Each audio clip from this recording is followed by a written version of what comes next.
Okay, so if you're planning a trip to Peru, you're gonna wanna watch this video.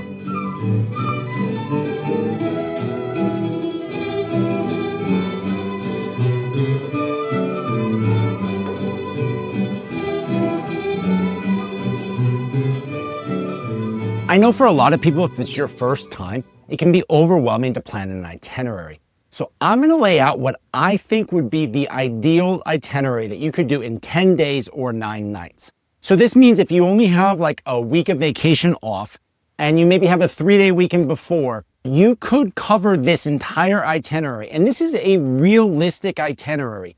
Obviously, if you have more time, Peru is a big country. There's a lot to explore, and I'm going to share some additional options at the end. But I realize a lot of us, especially if you're from the US, like you've got limited vacation time. These are the highlights. I have just spent a month in Peru. I've done everything in this itinerary, but we have done it at a lot slower of a pace. That's because I run a site called travellemming.com, and we come here and we really try to explore every single thing that we can. We stay in different hotels. We try to make a lot of guides that are helpful for you. So I've done this itinerary over the course of a month, going very slowly so that I can pick out the absolute best parts for you. Another thing about this itinerary, this does not involve any trekking. If you want to come to Peru because you want to do the budget backpacker thing and you want to take the Inca Trail, or you want to go on one of those long multi-day treks where you're camping, by all means, you can find plenty of content on that. This is for the majority of visitors from Peru who are mostly staying in hotels, and you can do this at different budgets. You could do it for the low budget or a luxury budget, but it's primarily for the majority of visitors. I think this itinerary works for almost anyone. You could do it as a couple. It's even family friendly. I've seen a lot of families do this along this trip. So I think this is a very realistic itinerary. Before I dive in, I'm going to go day by day and I'm going to tell you exactly what I would suggest doing. But I want to note that some people might say that this itinerary is a little slow. Like you'll find other itineraries that pack a lot more in. I think this is a realistic itinerary because Peru is big. It takes time to get around. You also have to acclimate to the elevation. So we plan an entire day just for that. I think that's really important. So I think this is a realistic itinerary. I think you could actually do this. I think some of the other itineraries you find out there, I'm not so sure I would necessarily recommend trying to do all of that in such a short period of time. And then again, I have spent 1 month on this trip in Peru and I've previously been here and I've just cut it down to really the core, most important stuff.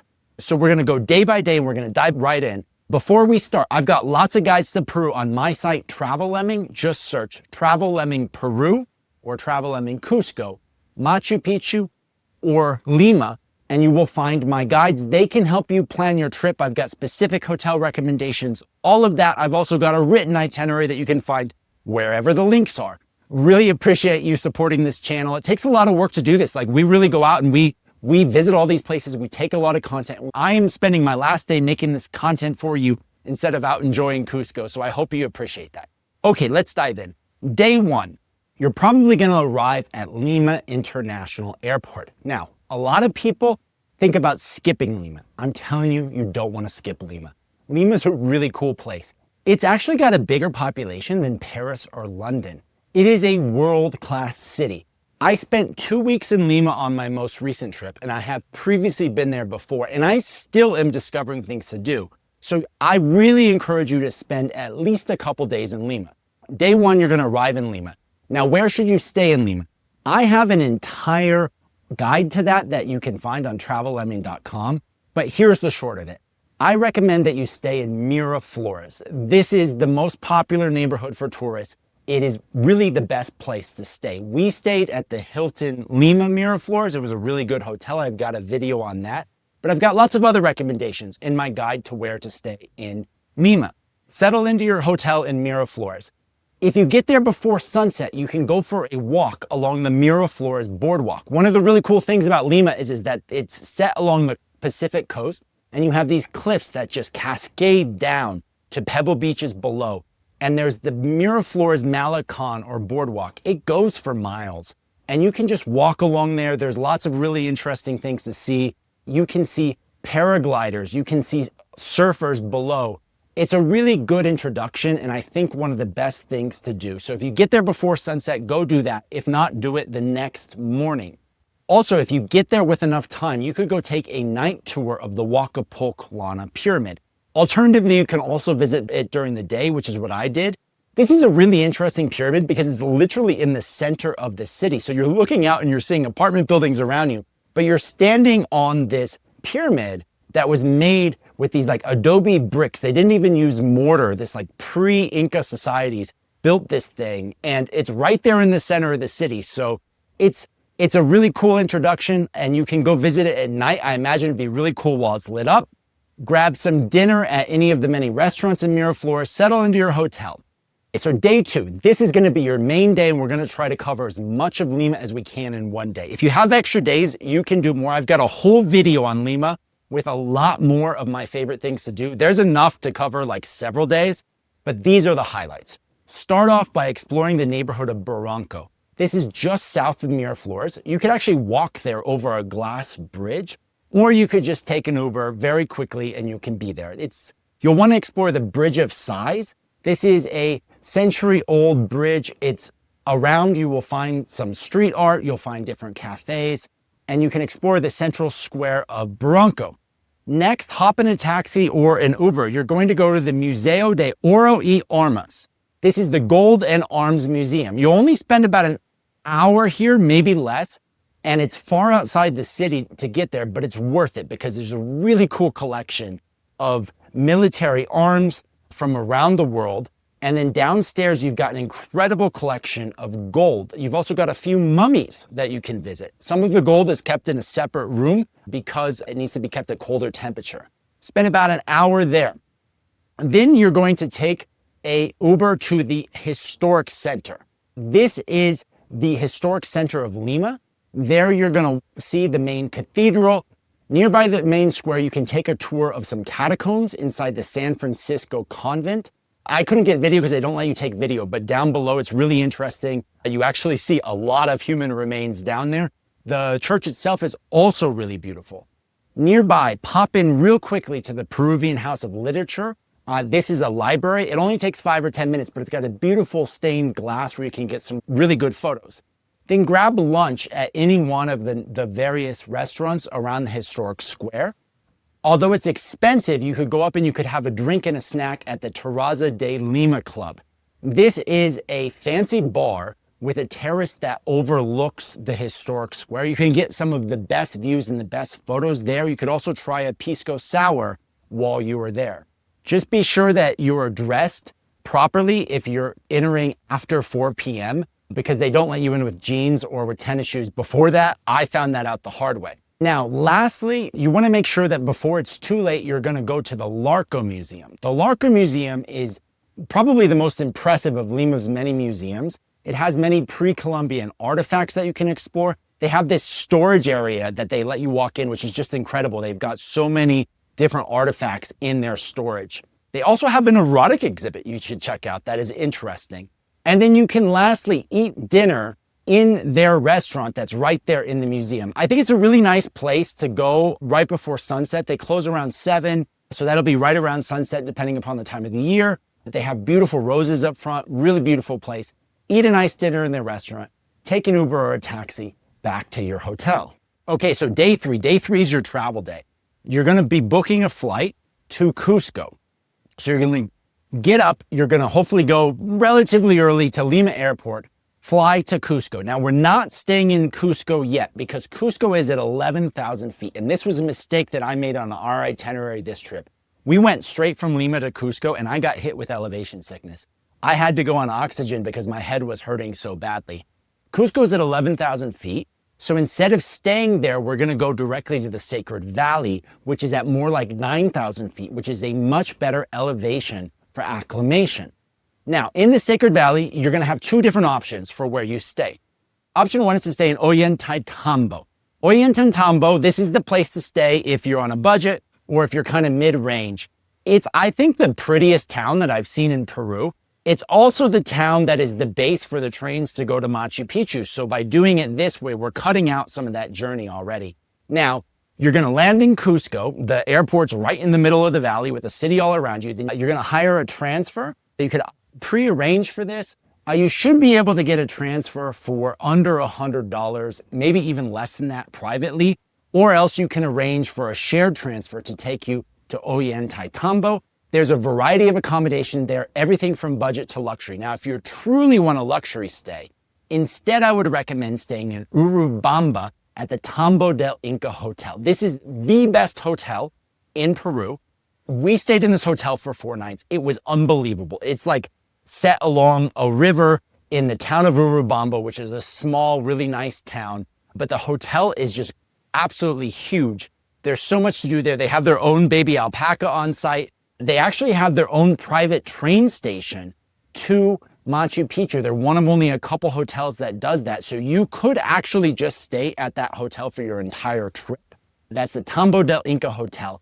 I've got a video and also a written review. Go check that hotel out. If you're a luxury hotel, it's expensive, I gotta warn you. But if you're on a more normal budget, I would recommend Ollantaytambo.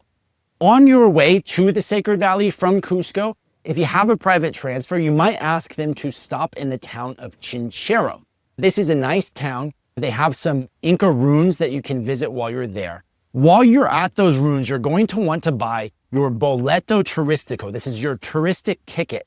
It includes access to 16 sites around Cusco. You want to get the 10-day version because we're going to come back and use this ticket later in the trip. But Chinchero is going to be the first one you're going to visit, so you want to buy it there. It costs about $38 a person, and I do recommend buying it because it's the only way to get to some of the other sites on this itinerary. So stop in Chinchero, arrive at your hotel in the Sacred Valley, find something to eat. It's going to be a long travel day. Get some rest. Okay, day 4. Day 4, you're not going to do much of anything. This is because you need time to acclimate to the elevation. And some people may say, you know, Nate, I don't have time for that. I want to get out there. I want to get up on the mountains. I want to get and do stuff.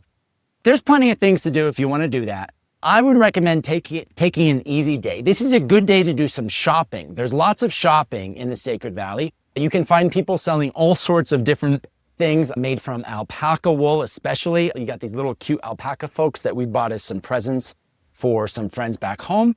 I also recommend buying a poncho like this one that I have here. I wore this at Machu Picchu and I thought it was really nice. It made for some nice photos. So doing some shopping, you could also take this time to enjoy some of the local food. If you want to try to eat guinea pig, that's called cuy al horno. You can find that. If you are staying in that luxury hotel in Urubamba, you're going to want to spend the day in that hotel because it's just amazing. You might enjoy their spa. If you're not staying there, there are other spas. There's lots of massages that are on offer because a lot of people are doing hiking. It's a good day to just take a rest and relaxation day. If you have energy though, you can go and climb the ruins at Ollantaytambo. These ruins are accessible right from the center of the town. You just walk into them. Again, you'll need your touristic ticket. They'll punch you. You climb up the side of the mountain. The stairs are pretty heavy. I think you'll need to be fairly in shape in order to do it, to go up all the way, but you can climb up part way and still get some pretty good views of there. There are also some llamas out front. You can go and visit them. Now we're going to day 5. This is our day for exploring the Sacred Valley. We're going to start in those ruins at Ollantaytambo if you didn't already do them the night before. That's going to take you about an hour or 2. You can have lunch in the town of Ollantaytambo. Then you're going to book either a tour or a private driver, and you're going to visit the ruins at More. More is a Inca site where they have these circular terraced ruins that you can sort of view from above. This is where the Incas had a horticulture sort of laboratory. They were actually pretty sophisticated when it came to farming, and they would test out different seed varieties for use around their empire on these terraces. The terraces are also shaped kind of like ovaries because it's a nod to fertility. You can go down, you can walk around the ruins, you can take some photos. It's a nice site. Again, it's included in that touristic ticket. Then you're going to want to go to Las Salinas de Moras. These are salt pools. You're going to need to buy a separate ticket because it's a private site, but they're really cool pools. It's where salt that was locked in the Andes from a time when this used to be like a prehistoric ocean somehow comes out And the local communities have built these pools in order to evaporate the salt so that they can harvest it. And over time, as the community has grown, each community member has their own pool. It's really pretty. You can take some cool photos. You can also buy some of the salt or some other goods made with the salt. Then you're going to go back to your hotel. You're going to have a nice dinner. And then the next morning on day 6, we're going to wake up. And this is when we're going to take the train to Machu Picchu town. Now, I want to say, you could stay in the Sacred Valley. You don't necessarily have to spend a night in Machu Picchu town, but I think it's worth it to break up the journey, and I'm going to explain why this might be helpful in a minute. So you're going to take your train from Ollantaytambo. There are 2 different trains you could take. You're going to need to pre-book your tickets. There's Peru Rail and there's Inca Rail. Doesn't really matter which one you take. There's different levels of luxury. If you're on a budget, the cheapest one works perfectly fine. If you do want the nicer ones, the first class trains are nicer. They bring in some performances, they'll serve you some food. You have little windows up top so you can see the top of the Andes peaks. Train takes about an hour and a half. It is a very scenic journey. It's nice. You want to maybe arrange to take that about mid-morning to early afternoon. You'll arrive in Aguas Calientes. Aguas Calientes is also known as Machu Picchu town. It's basically just this rustic sort of company town out in the middle of the mountains. It exists almost entirely for the purpose of visiting Machu Picchu. You're deep in the mountains at this point. Now you're actually at lower elevation now. You're at 6,700 feet. So because we spent a couple days acclimating in the Sacred Valley, you should be feeling pretty good and ready to ascend to Machu Picchu the next morning, which is at 8,000 feet. You're going to want to buy your bus ticket in the towns that night before. The tickets don't have any particular time. You buy them round trip. It was about $24 when we went. You just go into the office and you purchase them. You want to do that so that the next morning you're ready to get on those buses, which take you up to the Citadel right out of the gate. You also can hike up if you're really on a budget and you don't want to pay for that ticket, but it's not a particularly scenic hike, and I would recommend just taking the bus. Aguas Calientes itself as a town, there's not a lot to do. There's a lot of restaurants. There's a lot of bars. You can go around, you get some food. It has a river that runs through it. It's really beautiful. There's a really big market right by the train station. If you need to do any last minute shopping, I would recommend getting stuff there. Be sure you got some rain ponchos, particularly if you're visiting during the rainy season. In terms of places to stay in Aguas Calientes, we stayed at the Haya Hotel. I think the best mid-range hotel in Aguas Calientes. It's got a breakfast on the 7th floor rooftop where you've got beautiful views. It's the highest point in the town, so you can see all over the valley. I thought that was really cool. Our room had a giant jacuzzi, which is really nice if you've been doing some hiking or walking around and you want to relax. If you want to stay in a luxury place, the best place in Aguas Calientes is the Inca Terra Hotel. It's kind of located at the bottom of the town, off in the jungle, has very natural vibes to it. You can also find hostels. The first time I visited, I stayed in a hostel there in a 12-bunk room. Wherever you stay, though, you're going to want to get to bed early, so that you can wake up the next morning and you can go to Machu Picchu. Now, you're going to have pre-book these tickets before for Machu Picchu. It's very important. You're going to need to plan your entire trip around the tickets that you have booked. Machu Picchu tickets sell out way in advance, and there's 10 different circuits. It can get a little complicated to know which circuit that you want to book. I've got a whole video that talks about that. Go watch that video for more details, but here's the short of it. The main circuit that everyone recommends is Circuit 2B. This is the only circuit that includes the iconic viewpoint of Machu Picchu and lets you go into the ruins. We had originally booked Circuit 2B, but the problem with this is that because you start at that viewpoint, if you get fog, and this can happen during the rainy season, which runs from roughly October to April, you might just not be able to see it. And then at the point that you go forward in Machu Picchu, because there's so many rules, you can't go backwards. So if you move forward, you just won't be able to see it. We ended up spending 3 hours waiting for the fog to clear. Thankfully, the night before, we had realized that this was a possibility because it was raining in Machu Picchu town. And so I learned, here's a trick for you. The day before, in Machu Picchu town, they sell 1,000 last-minute tickets for all of the different circuits. So if you wanted to do a different circuit that you hadn't booked, or if you were worried about the potential for rain, and you wanted to book a second ticket so you can enter at a different time because you have to enter at that set time, you could book a backup plan. So this is what we did. We went and we had our tickets for 7 a.m. for Circuit 2B, and then we booked a backup plan at Circuit 1B. Circuit 1B is basically just a photo spot. You don't go into Machu Picchu, but it's definitely the best photo of Machu Picchu. I think it's worth booking an additional ticket. So if you're watching this and it's like well before your trip, you should just book those 2 different circuits, whatever circuits you want, a few hours apart. So you can go and do one, leave, enter, and then go into the next one. But if you're watching this at the last minute, you're like, uh-oh, there's no tickets left, and I've only booked the one. Those 1,000 last-minute tickets are available in the office in Machu Picchu the day before, and you can go in, you can see on the board how many you are, and you can buy some tickets there. So this is one reason why staying in Aguas Calientes is a good idea, because it's the only way that you can access those 1,000 last-minute tickets. Okay, so day 7, we're waking up. This is it. This is the day you're going to Machu Picchu. You want to be sure that at least an hour to an hour and a half before your set entrance time, you are down there and you're waiting for those buses. Because I'm telling you, there's a line up the hill in Aguas Calientes for those buses. It moves fast, but it takes about a half hour to get up the hill in the bus. And by the time you're waiting in all the lines, you risk arriving after your entrance time. They will not let you in if you are late. They give like a 30-minute grace period, sometimes 45 minutes during the high season, but after that, they will not let you in. So you want to be there early. You're going to take the bus up to the top. Then there are bathrooms at the entrance to Machu Picchu. These are your final chance to use the bathrooms, because there are no bathrooms within the site in order to protect the site.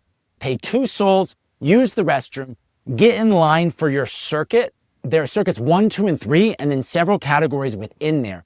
Go watch my Machu Picchu video for much more details about how to pick those. But basically, you want to get in line for your proper circuit. You're going to go visit Machu Picchu. I recommend doing Circuit 1B and Circuit 2B. 1B is the photo spot. You get those amazing views. It's good for a backup plan. 2B is one that gives you both a lower photo spot, but also allows you to actually enter into the ruins themselves. You probably want to spend at least 2 to 3 hours in Machu Picchu. They say that with each ticket, you're limited to 4 hours in there, but I don't see how they would force anybody out.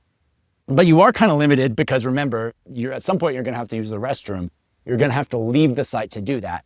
And then you got to realize Machu Picchu has a lot of rules. You can only go one way. You have to enter at your set time. There's a bunch of things you can't bring, like you can't bring tripods, you can't bring umbrellas. I do recommend bringing a raincoat in case it rains, particularly if you're visiting in the rainy season. You can't bring food, but you can bring a bottle of water. There is a cafe before the entrance. So if you're doing 2 circuits, you can take a stop at a cafe, then do your other circuit. Oh, one more thing I should mention. There is a hotel, a Belmont hotel, that's actually located at the entrance. If you're a luxury traveler, you might check that out. So after you've spent enough time at Machu Picchu, you're going to take that bus back down to Machu Picchu town. Maybe you want to grab a quick lunch there, and then you're going to go to the train station, and you will hopefully have booked a return ticket to Ollantaytambo from there. Hop onto the train. You're going to be very tired. You're going to take that train to Ollantaytambo. Then either Peru Rail or Inca Rail will sell you what's called a bimodal ticket. By bimodal, they mean that when you get off the train station, Ollantaytambo, you're going to take a shuttle bus to Cusco. It'll take you about an hour and a half to 2 hours to get to Cusco. By the time you arrive in Cusco, you are going to be exhausted. It will be late in the afternoon, early in the evening. You will have been up early. You will be very tired, but you will have been acclimated to the elevation because remember, Cusco is at 11,000 feet. So this is why we're choosing to end our stay in Cusco. Now, where should you stay in Cusco? You've got a lot of options, but pretty much all of the places to stay are in the historic center, which is where I am right now in Cusco. I'm currently staying at the JW Marriott El Convento. This is located in a former Spanish convent. And when they renovated it to turn it into a hotel, they actually found 2 archaeological sites down below, like pre-Inca burial zones that they've turned into a museum. I also stayed in the Palacio del Inca Hotel, which is a more luxury boutique hotel built in a former Inca palace. Like there are literal Inca walls in the hotel. And this was a part of Coricancha, which is the most important temple in the former Inca Empire. I've got video reviews to both of those hotels. If you're a luxury traveler, you can stay there. They're really nice hotels. Here at the JW, they actually pump oxygen into the rooms through the ventilation system. So that's a nice perk. But if you're on a budget, you've got lots of other options. I've got a whole guide to where to stay in Cusco. In the mid-range area, I would recommend Casa Andina or the Wyndham. For budget travelers, I previously on my last trip stayed at the Periwana Hostel and what is now known as the Viajero Hostel. Both of those are really good options. So you've got the full range of accommodation options in Cusco. But anyway, you're going to arrive. You're probably going to want to get right to sleep, have some dinner because you're going to be exhausted. Okay, day 8, you're going to wake up here in Cusco. And this is your day to explore the core of Cusco's historic center. I have an entire video that talks for like almost an hour about Cusco. So go watch that. But here's the short version of what I would do on this day. Day 1, I would start off visiting the Plaza de Armas or Plaza Mayo. This is the central square of Cusco. There's several different churches. There's a main cathedral there. It's this place to start off. Nearby, you're going to quickly go and visit the 12-angled stone. The Incas were really interesting builders. They cut their stones so precisely. They didn't even use mortar, that it all just fit together very tightly. And you can find one particular stone that's famous because it has 12 angles. And it only takes a few minutes. You're just going to see that stone real quick. Then you're going to take a walk through the historic center of Cusco and eventually arrive at the Mercado Central de San Pedro.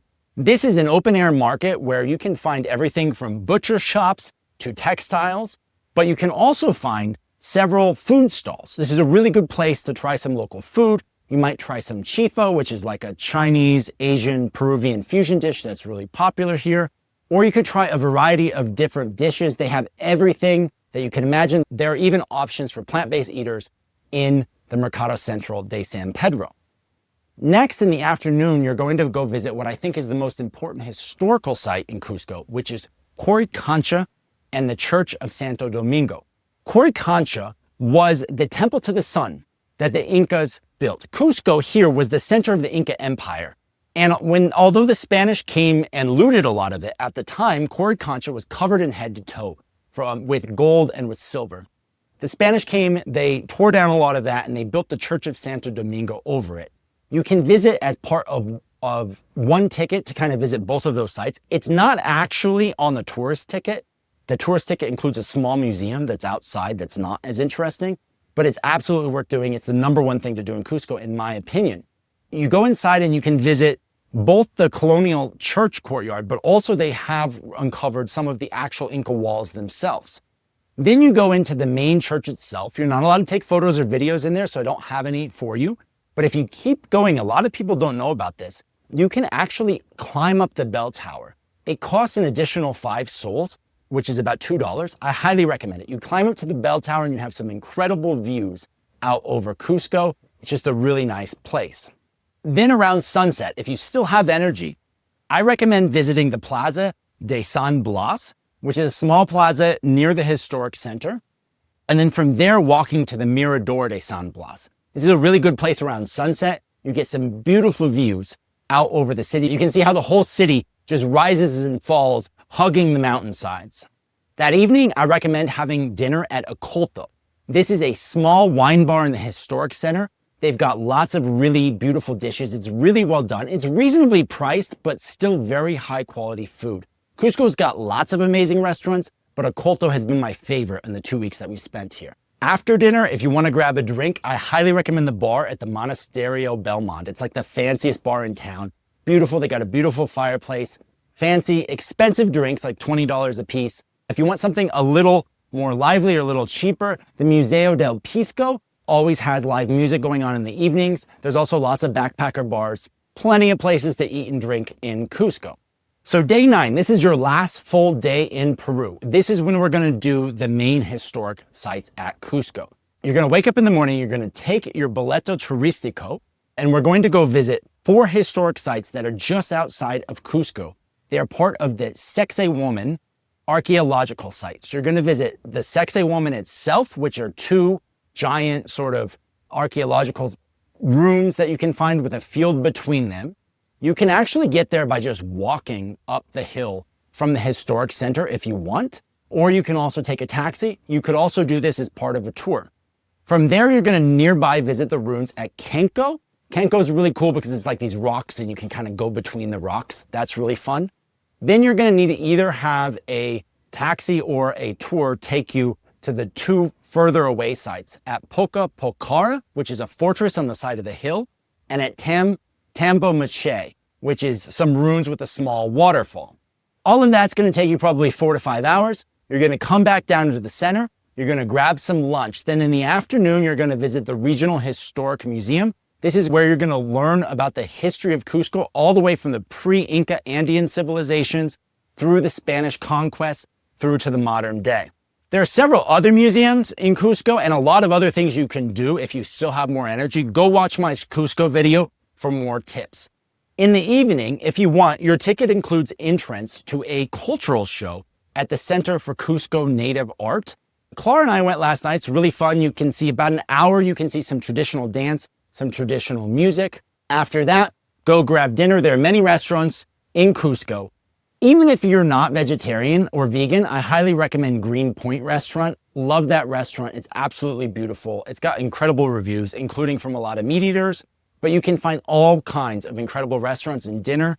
Maybe end the night with a pisco sour, settle into bed, and then the next morning, it's day 10, you're gonna fly out. If your flight's later, you might check out the Museum of Pre-Columbian Art. They've got some really cool artifacts. I think that's a nice one to start off in the morning if you've got a little bit of time. And then hopefully you've booked a flight out from Cusco all the way home. And that's your entire itinerary. So that actually covers a lot of ground in 9 nights and 10 days. I think it's a realistic itinerary. But let's say you're saying, hey, Nate, I've got more time. I want to spend more time in Peru. If you want to spend more time in Peru, there's plenty more that you could do. First, from here in Cusco, you could add an additional day and you could take a day trip out to Rainbow Mountain. That's a pretty serious hike. It's really for the more adventurous types. Alternatively, you could visit Puno and Lake Titicaca. I did this on my last trip here. I went out and I stayed with a native family, spent a couple days actually staying as part of a homestay. Arequipa is accessible via bus or via train. That's another nice town up in the mountains that a lot of people really like. If you want to go into the Amazon, Peru actually has some places in the Amazon you can visit in Puerto Maldonado. Or you could spend more time in Lima, which I highly recommend. I mean, we spent 2 weeks in Lima and I didn't feel like that was enough. You can also visit nearby Lima, Paracas or Huacachina, which is out in the desert. So there's more than enough to extend your itinerary for as much as you want. If you wanted to compact that, you could try to skip that rest day where we were acclimatizing, although I wouldn't recommend it. So that's the basics for how to spend the perfect 10-day itinerary in Peru for first-timers, no trekking involved. If you enjoyed this video, let me know in the comments, give me a like and give me a subscribe, and be sure to go check out Travel Lemming. You can search all my guides by searching Travel Lemming Peru or Travel Lemming Cusco. I've got tons of information about Peru, and if you like this video, I think you'll like this one next.